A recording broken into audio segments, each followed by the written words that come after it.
My name is Dr. Breandán MacGabhann, and I'm a lecturer in Geography at the University of Limerick. I'm delighted to be able to introduce you to our professional diploma in climate adaptation and sustainability.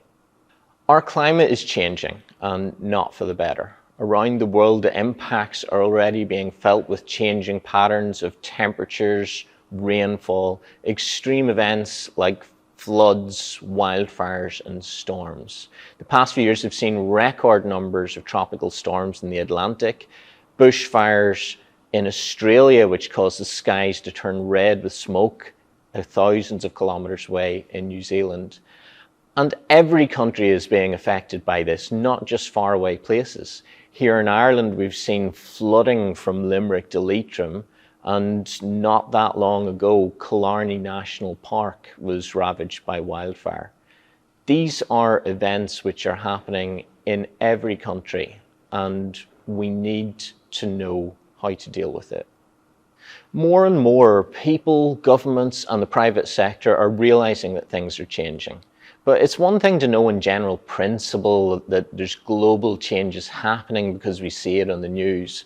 And it's quite another to look practically at what we might expect in any particular place and what we might be able to do about that. We're aiming this program at people who are working in sectors which will be affected by climate. And we're aiming to give those students the subject knowledge they need to understand the changes that might be happening and the geospatial skills to analyze data to see what we might be able to do about it. There will be 4 modules.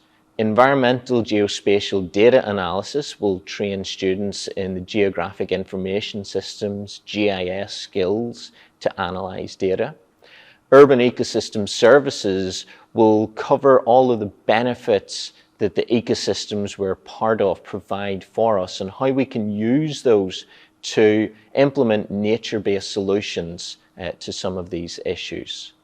Climate hazards will give students the background knowledge on the impacts that we might expect to see in any particular place. And the sustainability module will think about what changes are we going to need to make into the future as the population is growing through the climate crisis, and thinking about the future of housing, the future of transport, and making sure that the changes we need to make can be done without compromising the needs of the future, without leaving anyone behind. As a bit of a taster for the module, I'd like to just give a brief introduction to the topic of flooding, one of the climate impacts that we're going to face, and a brief taste of how geospatial skills can be used to look at this. So flooding can happen in a number of different ways. We can have floods from storm surge, from tides, from rainfall, from rivers, floods from groundwater, and flash floods, and all of those will happen in different places. Storm surge flooding we'll cover a bit more in our climate hazard module. Tropical hurricanes and the types of winter storms that we in Ireland are used to getting can push large amounts of water in towards shore, which can cause a bit of inland flooding. Tides are a bit more regular, influenced by the gravitational pull of the moon and the sun, but particularly when a high tide lines up with storm surge, it can cause significant problems.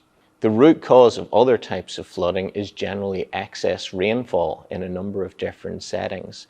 Ultimately, that's driven by the hydrological cycle, with evaporation of water from rivers, lakes, seas and oceans causing rain to fall elsewhere.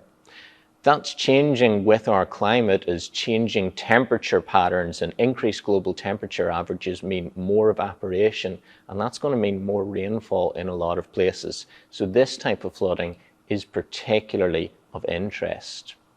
Pluvial flooding is where too much rain falls in one place.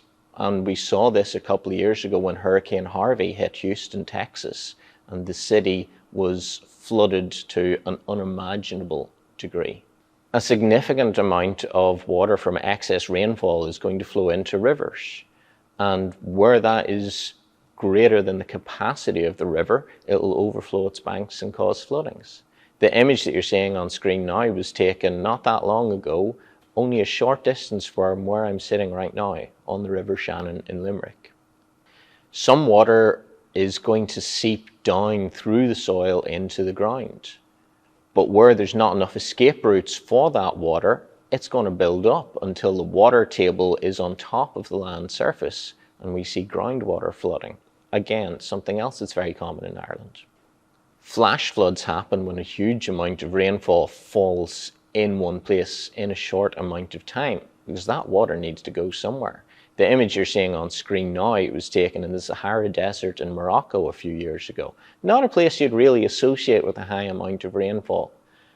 And that's part of the problem, because so much more rain fell than usually does, the system can't deal with it, and so flash flooding results. One of the ways to analyze issues like flooding is through the use of Geographic Information Systems, or GIS. GIS is powerful software used to analyze geospatial data. That's data that comes with a set of coordinates attached. Anything you can put on a map, essentially. We can bring a few different types of data into GIS systems, and there's three main categories here. Vector data is data which is defined by coordinates. So you'll have a single coordinate, which is a point. You might have 2 or 3 coordinates which are connected on a line, or you might have a number of coordinates which together form a polygon or shape. Think the 4 corners of a house, for example.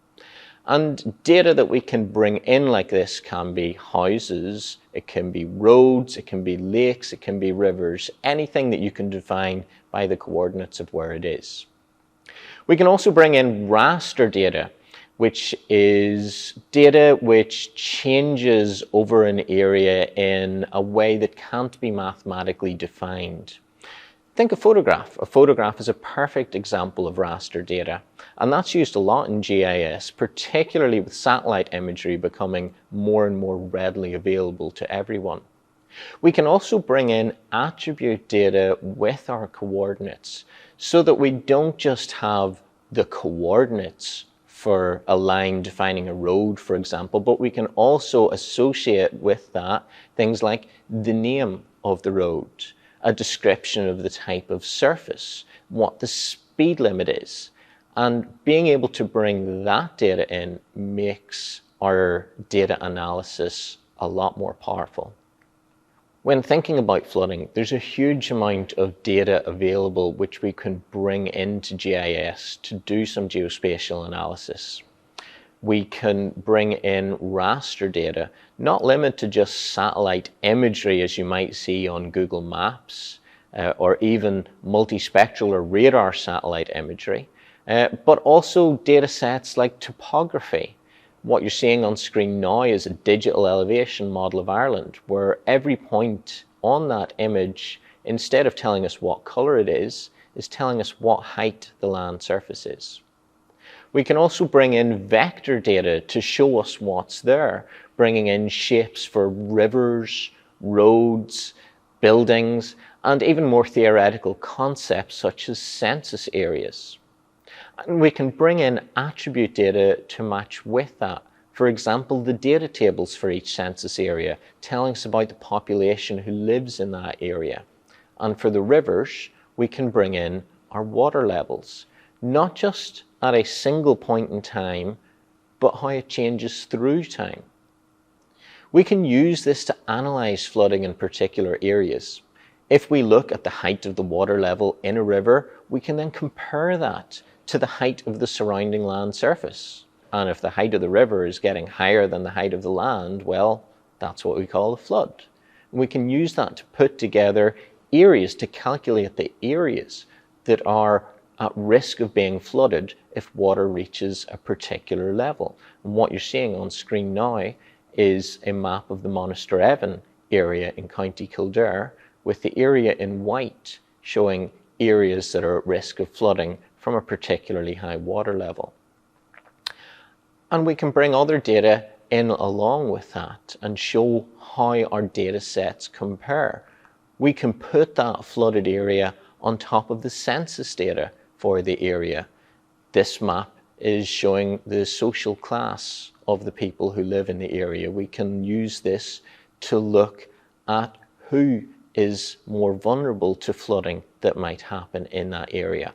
Are there particular sections of the population at risk?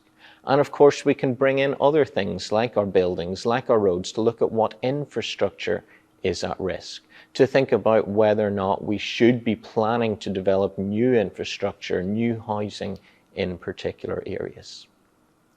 So that's just a brief taster of the types of things that you can expect to cover in our new professional diploma on climate adaptation and sustainability. And I look forward to seeing you at the start of the course.